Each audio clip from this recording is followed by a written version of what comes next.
Welcome, weary wanderers, to the Caretakers of Paradise podcast. Today, this winter solstice, we honour the cycles of this time with a story and an invitation to cultivate the spirit of the sun within, even in the darkest of times.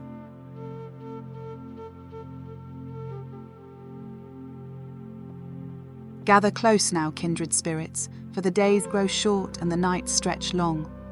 The winter solstice creeps upon us, the darkest hour of the year, when the sun itself seems to retreat from the world. I, the great giver of life, the golden wheel that rolls across the sky, fades to but a flicker on the horizon. And so, the earth grows cold, the trees sleep, and shadows creep closer than they've ever dared. Yet even in this time of darkness, there's a flame that does not falter, a light that cannot be extinguished. It burns not in the sky, but within our hearts.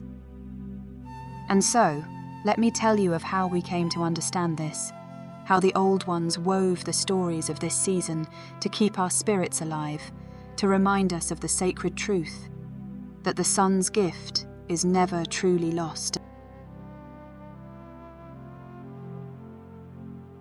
Long ago, when the world was young, the people noticed a troubling thing.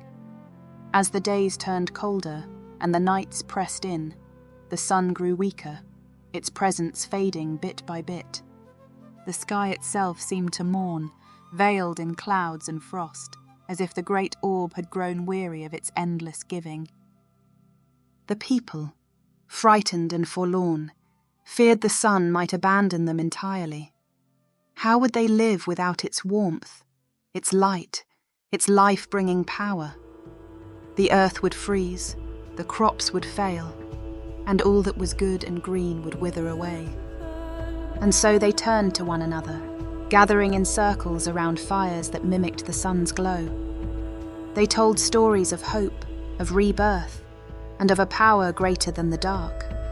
They crafted myths to hold the spirit of the sun within their hearts, even as its light dimmed in the sky.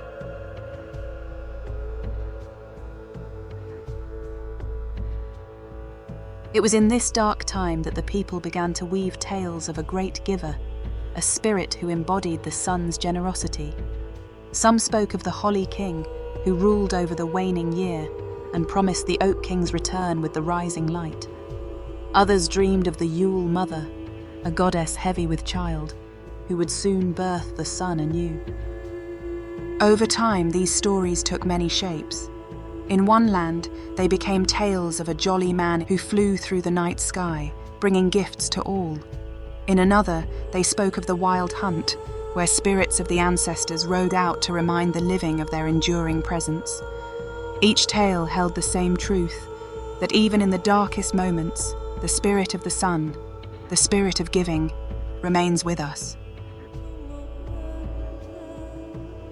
Now, my friends, listen closely, for here lies the heart of the tale. The sun is not just a giver of light, it is a giver of life. Its warmth touches all, sparing none, offering itself freely to the world. And so, in its absence, we are called to take up its mantle, to become givers ourselves.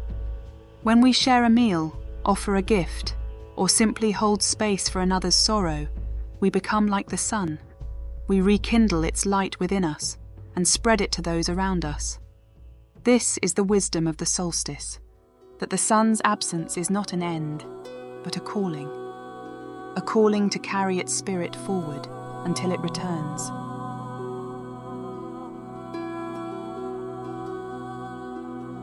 And so even now, as the modern world rushes and roars, we must not forget the old ways. The world may demand much of us, beating the wonder and magic from our weary hearts. But we are the keepers of the stories, the tenders of the eternal flame. When we gather to tell these tales, when we light candles and fires, when we offer gifts and kindness, we are not merely celebrating a holiday. No, we are invoking the sacred truth, that the divine spirit, the great giver, is always with us, even when hidden from sight.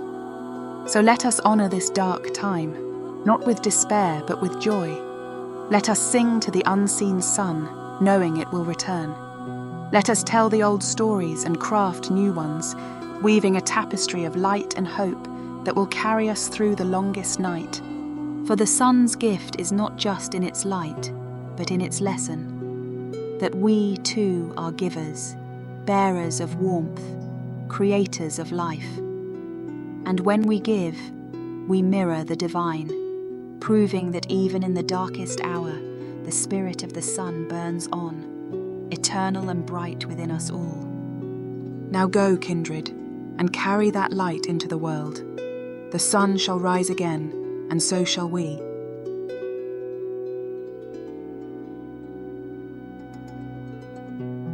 Thank you, fellow travellers, for joining us this great sacred winter solstice.